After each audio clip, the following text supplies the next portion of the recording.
recording, so we're getting good audio. And I'm going to start off by saying thanks to the sponsors. And they might be upset because they import his coffee, aren't they? These oaks. They do the morning report. Imported coffee. Must get a machine, man. Yeah, that's true. Get amongst it. Oh, forgot my sunnies. Don't worry, bro. It's my thing. Heavy. Okay, here we go. Ready, camera, action.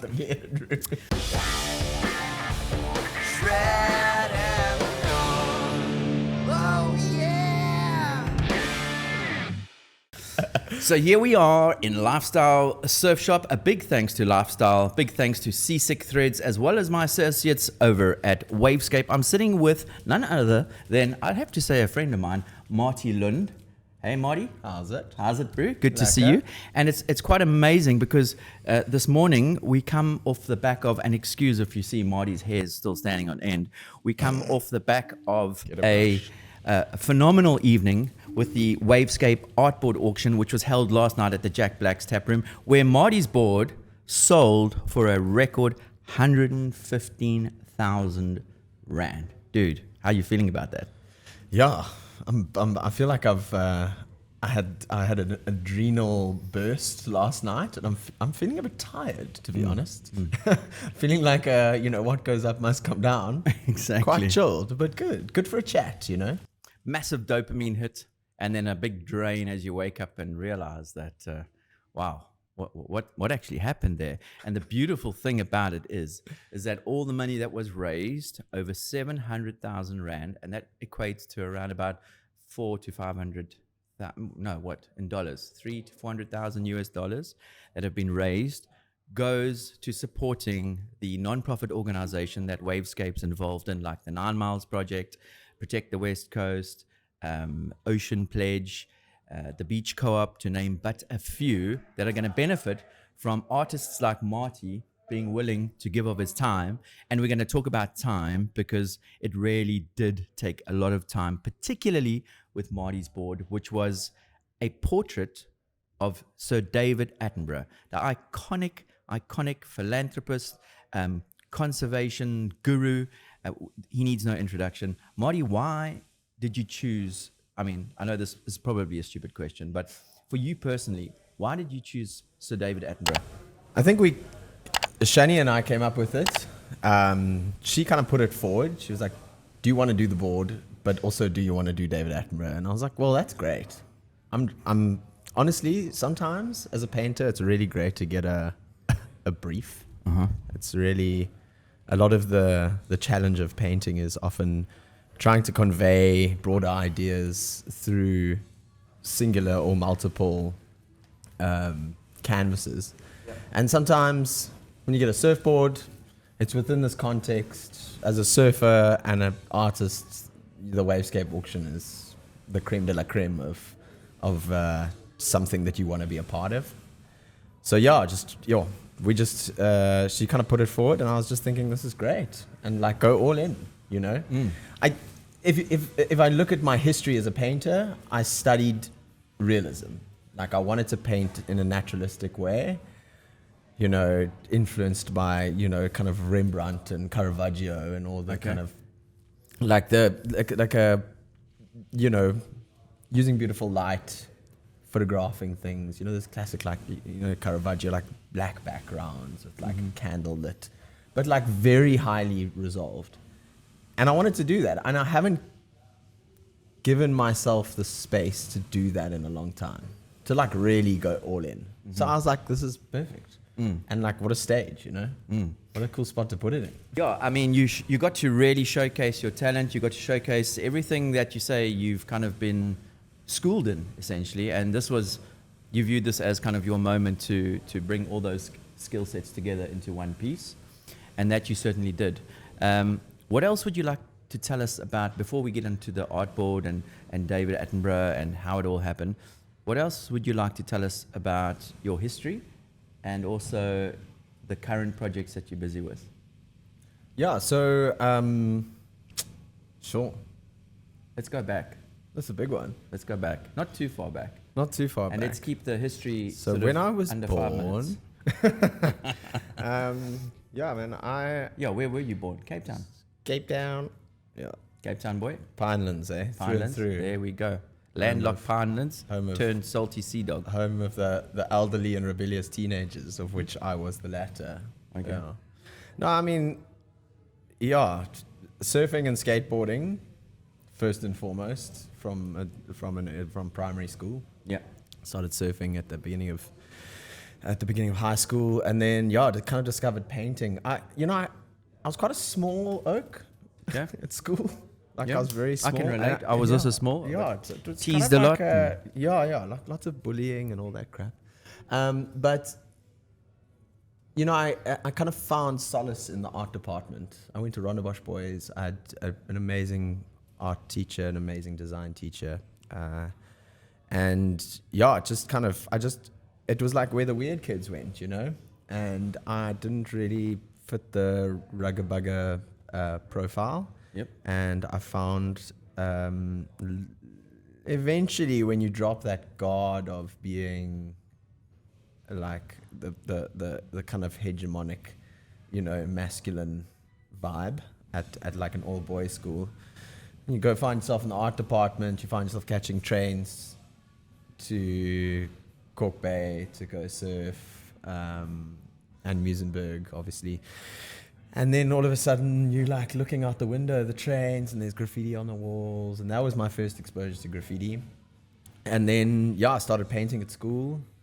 Also, wasn't like particularly good at it. Okay. And that was quite interesting, especially because I've been teaching at high schools for the last few years.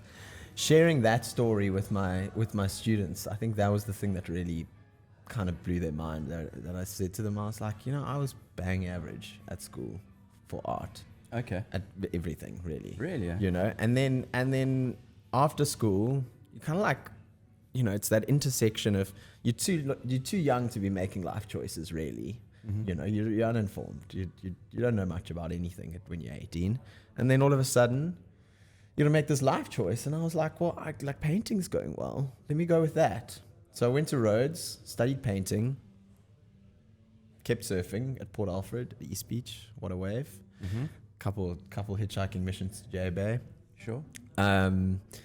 More than a couple, and I just really kind of found my groove in painting, and we'd get sculpture projects, and I'd just take the sculpture project and turn it into a painting project. I'd sculpt something and then paint it. Everything just became about that. Mm-hmm. And then after university, I got lucky. I got a 10 painting commission for a wonderful woman called Natalie, and she just set me up. And I went to Canada, hitchhiked across Canada, and that's when I started painting walls. So Amazing. Approaching backpackers, Murals. coffee shops, Big murals. small murals, more like little backpacker murals, So that- like a so little 3x2 meter wall. Okay. That So kind that of- exposure in Cork Bay as a lighty, as a youngster, it was implanted subliminally. And it obviously started like coming out when you were traveling because you wanted to start like putting what you saw as a youngster into action and into life. So Yeah, well, in a way, it was less philosophical and more Yeah. pragmatic. It was like this practical application of like, I can paint, And I get these paid for people it. want paintings, and they can like feed me and have a bed for me, and I'm literally hitchhiking across a first world country where you like, it's like the land of abundance. Yeah. There's not like no safety issues. Yes. There's very little complexity actually. You can just go. thrive, you just like, and as a wily young South African who's got like, not too many qualms or hang-ups, you kind of just like, let's get involved. And a bunch load of street cred. Or street Not that streetwise. stage. Streetwise. Yeah, streetwise, Yeah. very streetwise. Good hustler, Yes. Yeah, you gotta make these things happen. So then I think the crucial thing is that I didn't come through graffiti, whereas all the people I met who paint walls and still come from graffiti, right? Save one or two. So when I came back to South Africa after being away for 2 years, missioning Mexico and Central America, painting lots of walls, some of them I didn't even document. It was like, And I came back, and then I started painting murals for restaurants. I painted my first one at Jamaica Me Crazy. Okay. And I struggled to get any sense of momentum in the way that within the scene, because I came from this, like, the graffiti wall painting scene is in Cape Town is very much like Cape Flats, hip hop. You know, it's like a more tied into like the, you know, the 5 pillars of hip hop and the break dancing and MCing and all of that. And I came from like rock and roll, punk, surfing, skateboard art, that kind of thing, and then studied painting. Yeah. And so it was a completely different approach. And in a way, that's, as you realize with time, that being different is a good thing, not a bad thing. But at the time when I came back, I was like, you know, how am I going to have a conversation with Mac One and Falco and all of these guys who I found incredibly intimidating at the time? But yeah, I just kind of kept doing it, and like slowly but surely have like created a really good rapport with most of the artists. And you know, the people I paint with a can, and I paint with a brush, and we break down images and things and sketches in different ways, and we have our different approaches, but they come together. Yeah. And they work. Yeah. Interesting. Yeah, there's a few, I mean, all Marty's links are going to be down below, but if you travel around Cape Town, I mean, he's done multiple sort of murals, activations, artworks where he's collaborated with the likes of, you know, he made mention of a few names, but I think of Awe Migo, who you've collaborated with, who's an amazing street artist, Often. to name but a few. And so you kind of just quietly built up your portfolio over time, gained that experience, and, you know, as a surfer to a new break, kind of like just waits his turn if he has the etiquette and understands surfing. And Great eventually you get that opportunity. And because you know, built up your portfolio and your experience, wow, they look at it and they go, respect. You get up and you stand up on the wave and you ride, and they say, okay, you can have another one. Yeah. And then you slowly make your way. And we use these surfing analogies because we surf and because we've grown up skateboarding. That's cool. And then from there, you've kind of segued into, I mean, you've done a few collaborations, even with some surfers, I think, you know, and now with the artboard with Wavescape. But you've kind of taken an even bigger step recently by creating a community-driven art course. You can elaborate on this, but it's called Artklub, right? With a K. With a K. And again, the links are going to be Africa down. Burn with a K. Like Africa Burn with a K. And all the links for Artklub are going to be down below, where you can actually go and have fun through art with Marti Lund. Thanks, man. Tell him about it. So Artklub came from teaching for 3 years, 3 different high schools, really good high schools in Cape Town. Okay. And I just realized, like, you know, I had in lockdown, like many of us, I had a bit of a dip. And in that time became kind of a lot more interested in particularly, I'd say, you know, psychology in like a broader sense. And then in kind of healing myself a lot through exercise and like trail running and surfing, and then realizing like, creativity's also got this, right? But I couldn't feel like I could start that conversation with teenagers. And I started Artklub as this kind of, you know, let's get together and feel all right, you know, let's make some art. And there was this incredible boom of people wanting to make things in lockdown. All of a sudden people were like, you know, people were crocheting and, you know, knitting and doing watercolor paintings and buying sketchbooks. And I was like, well, this is great, you know, particularly focused on like young professionals. Got you. People in my kind of our vague realm. But I think it's just kind of taken off, I've got, so I offer like an 8-week course, and I describe it as a creative journey. Gotcha. Because it very much is that. It's like, it's play, It's collage. It's exploring the visual realm. It's exploring what your taste in visuals is. You ask someone, well, hey, Steve, what would you make? What would you make if I told you you need to make something right now? But it's like on like an ultimate level. If you had one thing that you could make, the nth degree of your imagination, what would it be? So I help people to find that. Okay. And then we resolve it in a painting. And everybody gets the same size canvas. We go through all the motions of visuals, exploration, ideation, research. We bring those into like a mood board, continue to just bounce between finding clues and potential light bulb moments and the sketchbook, and we build up almost like a database of the visual side of your brain. Amazing. What is it that you actually care about? What is it that you want to look at? What would you want to look at if this were a painting that's going to go on your wall? Because that's what's going to happen. And then obviously a lot of technical stuff, working, so it's acrylics. So everybody has the same starting point, and yet it's a little bit like a tree. It's like we start with the, the roots, the foundation. Wait, hold on. The trunk. The seed. Right. Oh, right. Oh, yeah. But if you imagine a tree, and everybody kind of goes off in their own direction, right? Okay. Visually. And the paintings are all incredibly different. It is theme-based, but I don't put a lot of pressure on that. I just want people to find their creative flow. Got you. And it's incredible what comes out. Hey? Can imagine. And I get to have conversations like this all the time. Amazing. About people's blocks, about their complexity with control, about something that their grade 6 art teacher said to them that they can't let go of. Barriers. Breaking down barriers. Exactly. Perceptions they have about themselves. I mean, our favorite, right? I can't draw a stick man. Okay. I'm like, that's great. You don't need to draw a stick man. I don't care if you can draw a stick man or not.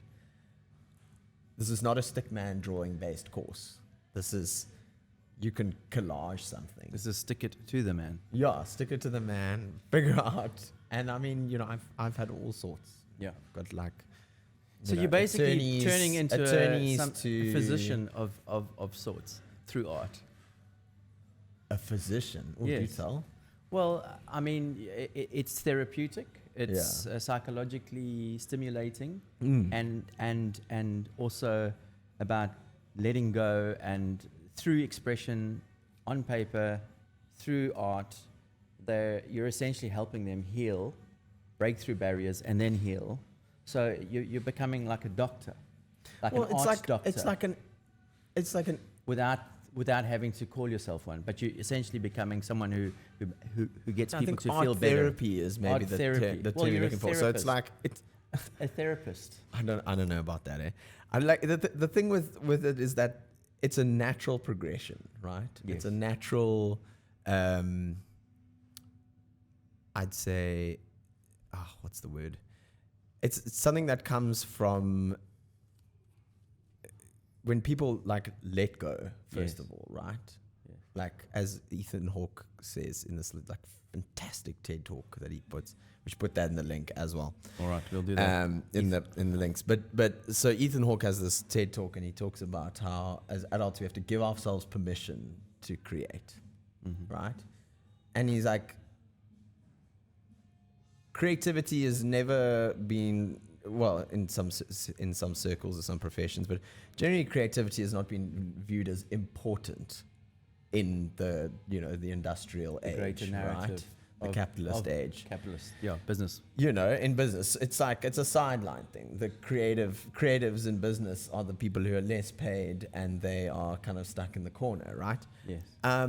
But like he says, he's like, when you lose a loved one, or when when something you go through a breakup, or you fall in love, or something like that. Like that is when people turn to poetry. It's when people turn to art making. It's when people turn to these you know, Emotions. ephemeral, esoteric arts that allow them, because it's beyond words, right? And we got to create that in ourselves. We got to allow ourselves as adults to give ourselves the space to let that flourish, because in the end, it's like we weren't put here for this like incredibly pragmatic box ticking process, you know.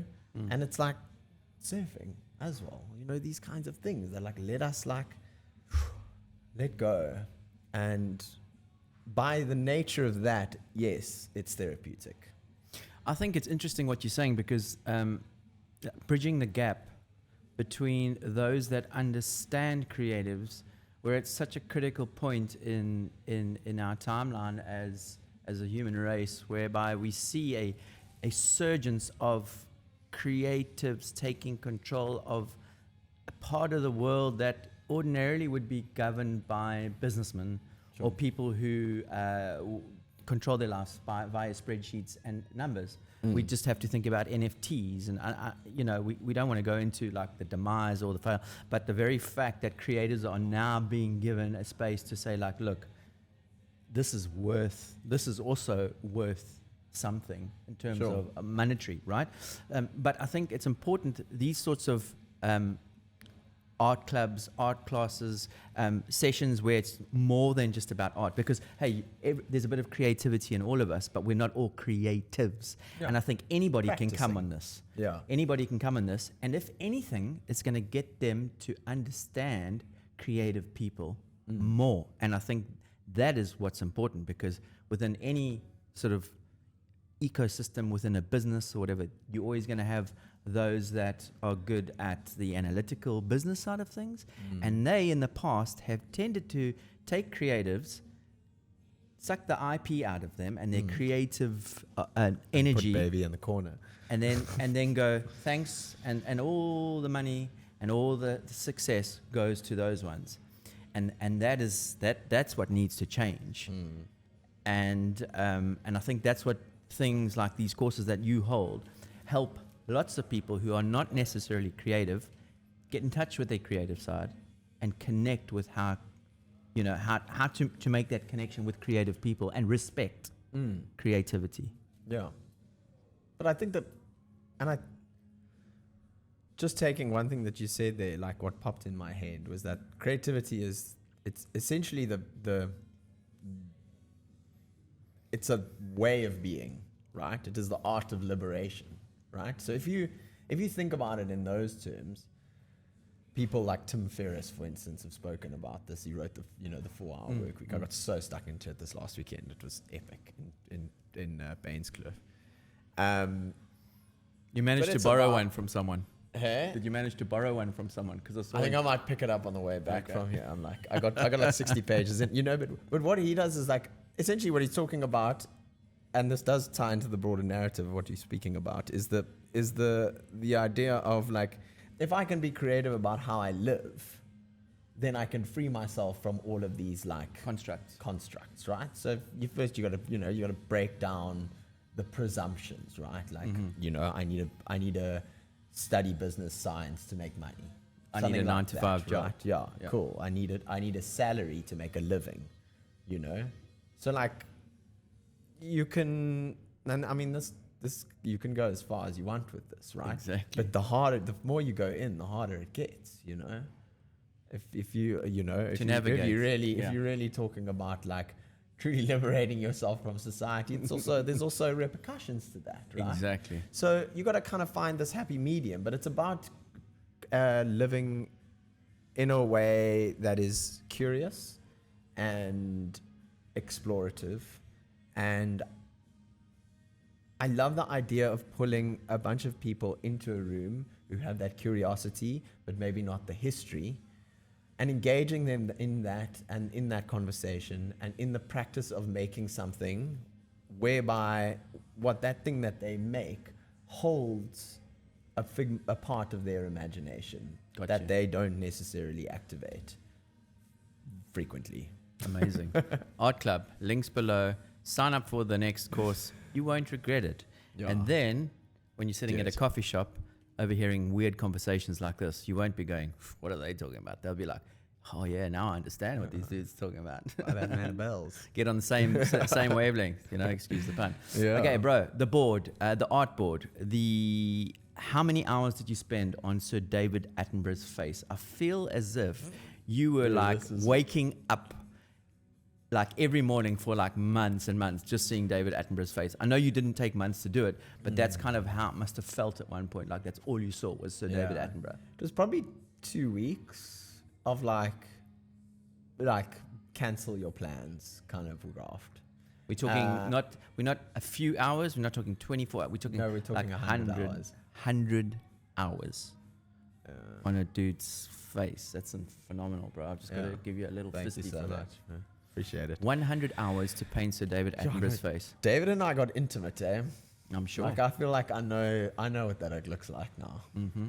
And I mean, what a privilege, right? Exactly. Like you don't get to look at people the way that you would look at that very high resolution image that I found. I think it was from the cover of the Time magazine. Okay. There was a shoot that's a recent one because he looks quite, he's aged of late. He's not a sprightly young man anymore as what he was. But like just going back to the hours, I mean, you think of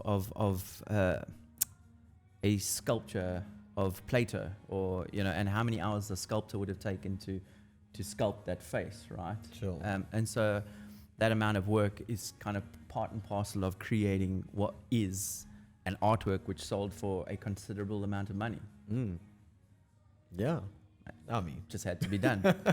I just got involved there. You could have taken the easy route and just given a bit of a quick sketch, and then Sir David probably wouldn't have looked like Sir David, right? I just don't like doing that. Like, this is not the time, Like, if I got asked to be a part of some random little group show, yes, I'd do something.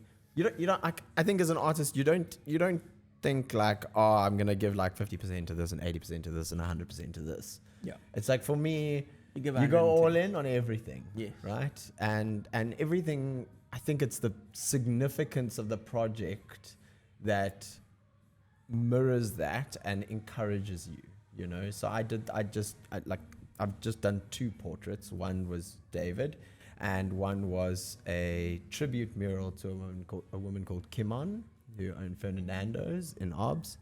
And I mean, like, what a privilege, and like I want it to be perfect, like 110%.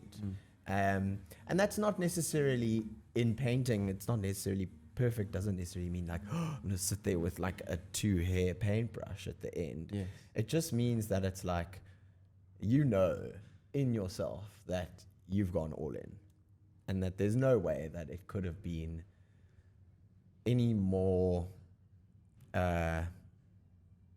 authentically intentional in the way that you've gone about doing it. And I think these 2 projects coinciding and both being portraits, and my work also taking much more of a figurative route now, like I'm working a lot more on canvas. Got you. Moving more towards like a gallery exhibition, so that's very exciting. A little bit less, maybe a little less time. I don't want to say a little less time on walls. Like I want to keep painting walls full steam, but definitely a little bit more emphasis on the canvases. Amazing. So this was a good way to start the year. I mean, I literally started it straight after New Year, So it was like, hey, here's a welcome, lightning bolt of energy to get the year started. Would you say that these 2 portraits were like right up there with, like, I wouldn't say the pinnacle of where you're going, but like it certainly forms a very high point in your trajectory of like your inner being, would you say? Yeah, I think it's the significance of them. They're just significant works. Like they mean a lot to people. The reception I got last night, and the board, not me, the board got it. it was powerful. Mm. You know, like I was giddy. Like it was crazy. A rush of energy. Yeah. Geez, you know when Chris Burtish comes up and gives you like a bear hug, you know there's something going on. You've done something right. You know. So to set the scene, we're talking like close on maybe over 200 people in a very packed environment. There's loads of banter going back and forth, and there's loads of people bidding on these boards. The energy was palpable, to say the least. And then you've got a gentleman from the US who is a filmmaker of Humanity Stoked, who was bidding on Marti's board, Michael Ian Cohen. And now he's going to take this board back to America, and his endeavor is to get it signed by the likes of Tony Hawk, Tony Elver, and then he also wants to get it signed by Sir David Attenborough, and he reckons he has a way in which he's going to go about doing this. So, I mean, can you imagine, like, if that board actually does get signed by all those people? Just, and not to put people on a pedestal, but it's just adds to the, as you say, the powerful energy around the whole process and where it's got to, right? Yeah. And the people Incredibly. that want to be attached to it. And the goodness that'll come from, re-auctioning that board at some point. Yeah. And then the funds that are raised from that, which is I believe the intention again, and the funds that are raised from that'll go to even more charities out there. So it's like the snowball effect of giving back to people that need the help. But it just I don't know. For me, the mind-bending thing about it is that you have the right platform and the right people and the right energy, and it just wow, it becomes mind-blowing. It just it escalates, and I think that's the thing. You make these things, and in your mind, you're like, wow, hey, I dig this. This is cool, but how can things truly be activated to the point of having real impact? How can, we did that little interview at the end of last night as I was walking out, and said to me, what do you think about this thing going for 115,000 rand? And I was like, I know the non-profit game to an extent. I've done a lot of outreach work and community murals and all these kinds of things. And I'm like, man, 115 grand can go a long way in changing some people's lives.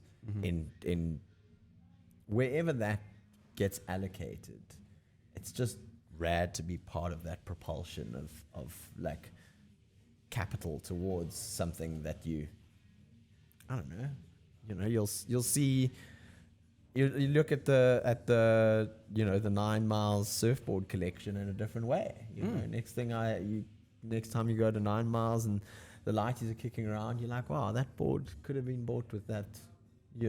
Exactly. That kid's having the time of their life and liberating themselves, and learning about themselves and healing themselves through that.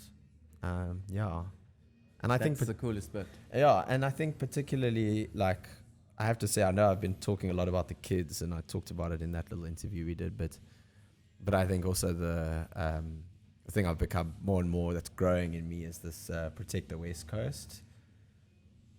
I just think that's a big focus point, and I've actually said to them, I commented on one of their posts saying, guys, we got a link, I'll do a mural for you, let's do it.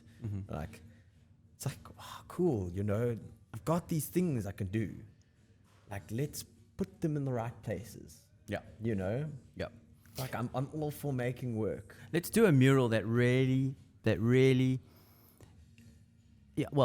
I'm not saying me, but I'm saying Marty, do a mural that really puts the message out there, man.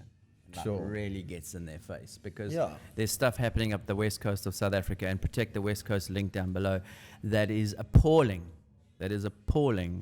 And there are people and communities being displaced by capitalists who are ruining the Namibian coastline, and something needs to be done about it, and you could be a part of that. Yeah, and I think that there's an allocation of time and energy for stuff like that. Yes. You know, it's Yeah. like, cool, we're all going to pay the bills. For and sure. we're on a trajectory. You spoke and about balance, and all I of think that. that's what you're saying. Yeah, You got to get that 100%. balance. You got to like make the bucks to put the bread on the table so that you can have a pillow Sometimes you to got to sleep. make time for a coffee and a chat with a microphone. Exactly. You know what I mean? And that means giving up time and not That's cool. worrying about money. But then you give back, and you actually get the most reward out of the initiatives like the ones you're talking about, like the board last night. You actually get the most inner 100%. emotional peace and reward it's from an- that. It's an energetic Yeah. give back, you know? Not when you hit that button that gives you like your bank balance and you look at it. That's a completely different thing. oh, it's just Yeah. that's part of the deconstruction I was talking about. Yeah. You know, it's like not every minute needs to be attached to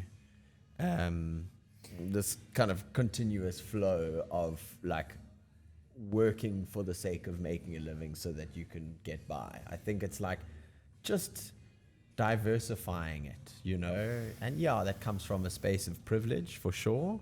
But I think that we all have it in us to use our time wisely.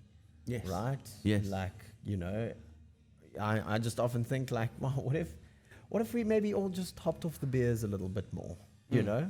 Look, I love a beer. But, you know, I mean, maybe the greater South Africa, if we did like veered our attention in real like community building and wholesome healing and Conversations. and good management. We won't get into that. But you know what I mean? There's 100%. there's ways to make impact. That just has to do with your daily life being put towards stuff that you care about. Put it Battery's that running way. out. Marti Lund, it's been an absolute pleasure to have you here. May you go forth and keep being the therapeutic art doctor slash love guru. And thank you very much for your time and for making time to come in and have a chat with us today in the wonderful Lifestyle Surf Shop. We've got a shaper over there. Brother, Well, thank you thanks so so much. much, Steve. It's been an absolute pleasure. Just thanks for bringing all the energy, keeping us geestful, you know? Conversations. Yeah, narratives. this is what it's Keep about. conversations It's going. all about storytelling. All the in links end. below to you beautiful people. Follow and do more for your community in whichever way you can. Peace out. Sweet.